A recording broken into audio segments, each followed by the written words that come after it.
藝術無分界限，然而社會上仲有好多殘疾人士，佢哋雖然係內心好向往藝術，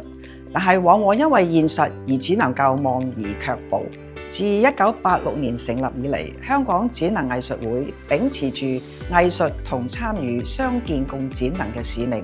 致力推動平等機會，為殘疾人士提供參與藝術活動、發展藝術才能嘅機會，讓佢哋嘅藝術人生唔再係遙不可及。自2006年起，太古集團慈善信託基金擔任本會嘅首席贊助，每年捐贈善款，以可持續嘅方式支持我哋嘅營運開支。歷經咗19年嘅太古基金支持，我哋已經由當初得幾位職員，如今已經有30幾位，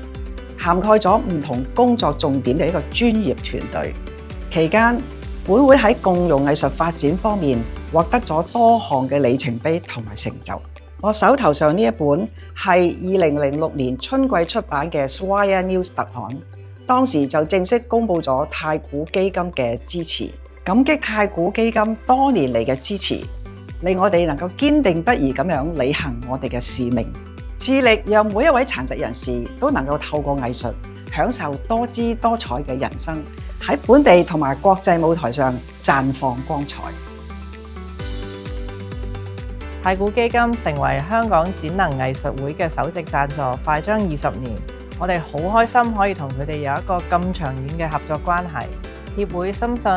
創作同欣賞藝術係每一個人應有嘅基本權利，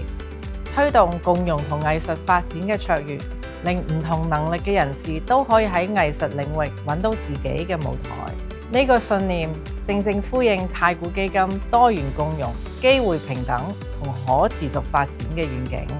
我哋衷心感謝香港展能藝術會一直以嚟嘅付出，亦榮幸能夠成為佢哋長期嘅夥伴。未來我哋會繼續並肩同行，讓藝術點亮更多精彩人生，一齊創造更共融嘅未來。